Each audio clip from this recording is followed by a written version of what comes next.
স্বল্প আয় কিভাবে সঞ্চয় করবেন তারই 10টি উপকারী টিপস আজকে আমি আপনাদের সাথে শেয়ার করব। যে টিপসগুলো ফলো করে আপনারা কিন্তু খুব সুন্দর করে স্বল্প আয়েও সঞ্চয় করতে পারবেন। আসসালামু আলাইকুম, আরও একটি নতুন ব্লগ আপনাদের সাথে শেয়ার করতে আমি চলে এসেছি। আশা করছি আমার সকল বন্ধুরা অনেক অনেক ভালো আছেন এবং সুস্থ আছেন। শুরুতেই অনুরোধ করব আমার ভিডিওটি শেষ পর্যন্ত দেখার জন্য। আর ভিডিওটি যদি ভালো লেগেই যায় তাহলে প্লিজ আমার চ্যানেলটিকে লাইক এবং সুন্দর একটি কমেন্টস করে আমার সাথে থাকবেন। আর যদি পারেন শেয়ার করে দিতে পারেন। যারা আজকে প্রথমবারের মতন আমার ভিডিওটি দেখছেন প্লিজ আমার চ্যানেলটিকে সাবস্ক্রাইব করে সাথে থাকবেন এবং ডান দিকে যে নোটিফিকেশন বাটনটি থাকে সেটি অন করে দিবেন। যখনই আমার ভিডিও আসবে আপনাদের কাছে একটি নোটিফিকেশন চলে যাবে। আজকের ভিডিওতে কি কি থাকছে সেটা তো এক ঝলক আপনাদের সাথে শেয়ার করেই নিলাম। আসলে এখানে আমি বড় এক ফালি কুমড়া কিনেছিলাম, তো সেটা দিয়ে কিছুটা ছোট ছোট করে ভাজি করে ফেলেছি, যেটা আমি সকালে নাস্তার সাথে বা ভাতের সাথে খেতে খুবই ভালো লাগে। আর করব কুমড়া চিংড়ি, কারণ আমার কাছে চিংড়ি খুব অল্প ছিল, সেটা দিয়ে অল্প একটু করে কুমড়া চিংড়ি করে ফেলছি। আর অনেকদিন আসলে মাটন খাচ্ছি না, তার জন্য একটু আজকে মাটন রান্না করছি। একটু ঘন ঝোলই রাখবো, বেশি পাতলাও না। আলু দিব, পেঁপে দিয়ে করব মাটন ঝোল। এই মাটন ঝোলটা অসম্ভব মজা হয়। আমার এই হাতের এই মাটনের এই কারিটা খেতে সবাই অনেক লাইক করে, তো সেটাই একটু আপনাদের সাথে শেয়ার করছি। চলুন শুরু করা যাক। আজকে আমার যে টপিক নিয়ে আমি শুরুতেই কথা বলছিলাম না, স্বল্প আয় কিভাবে সঞ্চয় করবেন, সেটা নিয়ে আজকে আমি 10টি উপকারী টিপস দিব আপনাদেরকে। যদি ফলো করতে পারেন আপনাদের ইনশাল্লাহ ভবিষ্যৎ খুব সুন্দর হবে। চলুন জানি সঞ্চয় জিনিসটা কি। সঞ্চয় হচ্ছে আয়ের যে অংশটা খরচ না করে, মানে যেই পোর্শনটা আপনি ভবিষ্যতের জন্য কিছুটা হলেও জমিয়ে রাখেন, সেই অংশটাই হলো গিয়ে আপনার সঞ্চয়। তো সঞ্চয় অনেকভাবেই করা যায়। চলুন শুরু করি। প্রথম টিপস, প্রথমে আপনাকে একটি বাজেট তৈরি করতে হবে। আসলে হাজব্যান্ড ওয়াইফ দুজনে মিলেই বাজেটটি তৈরি করবেন, কারণ ঘরের এবং বাইরের দুই দিকেরই খরচের হিসাবটা আপনাকে বাজেটে লিখে রাখতে হবে। যেমন সাংসারিক খরচ, আপনার মাসে কয় কেজি চাল লাগবে, ডাল লাগবে, আটা লাগবে, তেল লাগবে, মাছ লাগবে, মাসিক যে বাজারটা এটা আপনাকে একটি বাজেটে লিখে রাখতে হবে।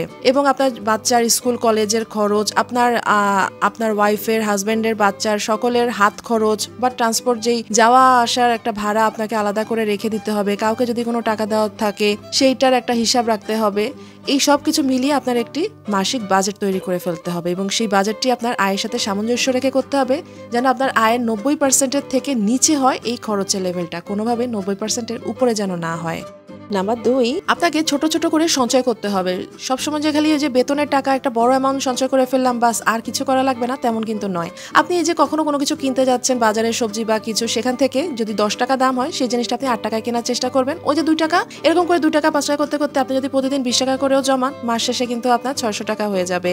আর সেই 600 টাকা কিন্তু একটা সময় অনেক বড় অ্যামাউন্ট, 2টা মুরগি বা 1 কেজি মাংস কিন্তু কিনে নিতে পারবেন। কিন্তু কিনবেন না, সেটা আপনি ভবিষ্যতের জন্য সঞ্চয় করে রাখবেন। আমি জাস্ট এক্সাম্পল দিলাম যে ছোট ছোট সঞ্চয় কিন্তু একটা সময় অনেক বড় রূপ ধারণ করে। নাম্বার 3, আপনাকে কিন্তু বিকল্প বিনোদনের ব্যবস্থা খুঁজে নিতে হবে। সবসময় দেশের বাইরে বা ঢাকার বাইরে গেলাম, যদি ঢাকার বাইরেও যাই সেখানে দামি হোটেলে না থেকে আপনার আয়ের সাথে সামঞ্জস্য রেখে সেরকম হোটেলে থাকতে হবে। কিংবা আপনি ঢাকার মধ্যে এরকম অনেক কিছু জায়গা রয়েছে, পূর্বাচল, তারপরে এরকম আরও কিছু খোলা জায়গা রয়েছে যেখানে গিয়ে আপনি কিন্তু ঘুরে আসতে পারেন খুব অল্প খরচে। নাম্বার 4, ঋণ করবেন না, কখনোই ঋণ করতে যাবেন না। ঋণ করলে আপনি একদম শেষ। বিশেষ করে ক্রেডিট কার্ডের ঋণ তো অবশ্যই করবেন না। একবার ক্রেডিট কার্ড যদি ঋণ করে ফেলেন তাহলে কিন্তু আপনি মাছ ধরা খাবেন। সো ক্রেডিট কার্ডের ঋণ কখনো ভুলেও করতে যাবেন না। ঋণ জিনিসটাই আসলে খারাপ। একবার ঋণের চক্করে পড়লে সেই টাকা শোধ দিতে দিতে আপনি না পারবেন শোধ করতে, না পারবেন মূল টাকা কোনো কিছু জমাতে। সো ঋণের চক্করে পড়বেনই না। নাম্বার 5, অব্যবহৃত কিছু জিনিসপত্র থাকে আমাদের প্রত্যেকেরই সংসারে, কিছু না কিছু আসবাবপত্র, পুরান টিভি, ফ্রিজ, ওভেন বা হাঁড়ি পাতিল, আসবাব মানে থালা বাটি, কাচের এরকম বাসনপত্র, এরকম অনেক কিছু থেকে যায় যেগুলো আমরা এক জায়গায় জমা করে রেখে দিই। সেটা ঘরের সৌন্দর্য হানি করে, ঘরের জায়গা খায়। তো সেই জিনিসগুলো বিক্রি করে যদি আমরা কিছু টাকাও জমাতে পারি সেটাও কিন্তু সঞ্চয় খাতায় রেখে দিতে হবে। নাম্বার 6, আপনাকে ইমার্জেন্সি ব্যাকআপ রাখতে হবে। শুধু যে সঞ্চয় করছেন সেটা তো আছেই, আপনাকে এমন একটা ব্যাকআপ রাখতে হবে যেটা আপনি 3 মাস, 6 মাস বা আরও এর থেকে বেশি সময় আপনি সেটাতে সার্ভাইভ করতে পারেন। যেমন কিছুদিন আগে কিন্তু কোভিড গেল, ওই সময় অনেকেরই জব ছিল না, অনেকভাবে কষ্ট করেই থাকতে হয়েছে। তো সেই রকম একটা সময় যদি কখনো চলে আসে, আপনার জব চলে যেতে পারে, এরকম অনেক ধরনের অসুখ বিসুখ হতে পারে, বিপদে পড়তেই পারেন। তো সেক্ষেত্রে সেটা চালানোর মতন একটা অ্যামাউন্ট আপনাকে জমায় রাখতে হবে। এটাও কিন্তু একটা ইমার্জেন্সি ব্যাকআপ, এটাও কিন্তু এক ধরনের সঞ্চয়। আপনি অনেক সময় অনেক জিনিসপত্র কিন্তু কম দামেও কিনতে পারেন। যেমন আমরা অনেক জিনিসপত্র, জামা কাপড়ের কথা যদি ধরি, যদি গুলশান থেকে কিনি অনেক হাই প্রাইস হবে। সেই জিনিসটা যদি আমরা নিউ মার্কেট বা অন্য জায়গা থেকে কেনার চেষ্টা করি সেটা কিন্তু আমরা অনেক চিপে কিনতে পারবো।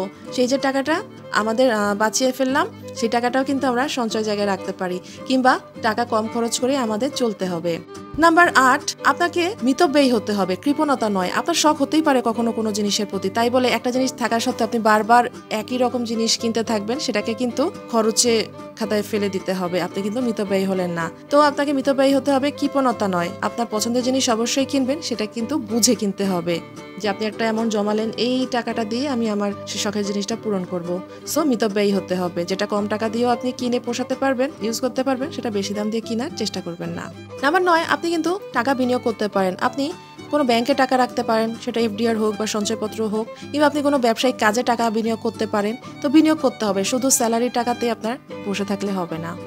নাম্বার 10, আপনাকে বাড়তি আয়ের উৎস খুঁজতে হবে। যেমন এই যে আমরা ইউটিউবে ব্লগিং করছি, এটাও কিন্তু একটি বাড়তি উৎস। এরকম কিন্তু আরো অনেক ধরনের ব্যবসা বা অনেক ধরনের কাজ আছে, যেটা কিন্তু আপনার বাড়তি আয়ের উৎস হতে পারে। আশা করবো আমার ভিডিওটি ভালো লাগবে, কারণ যে 10টি টিপস আমি শেয়ার করেছি, আমি সেগুলো ফলো করার চেষ্টা করি, তাই আপনাদের সাথেও শেয়ার করলাম। তো যার যেমন আয় সে সেভাবেই আসলে খরচ করবেন এবং সঞ্চয় করবেন। তো আমি জাস্ট সবাইকে একটা ধারণা দিলাম। তো আশা করি ভিডিওটি ভালো লেগে থাকবে। আর ভিডিওটি যদি ভালো লেগে থাকে তাহলে একটি লাইক এবং সুন্দর করে কমেন্টস করে সাথে থাকবেন। আর নতুনরা সাবস্ক্রাইব করে আমার বন্ধু হয়ে যাবেন। আর এই যে আমি খেতে গিয়েছি না, এটাও কিন্তু আমার মান্থলি যে বাজেট, সেটার মধ্যে আমার লেখা থাকে যে মাসে খেতে যাব।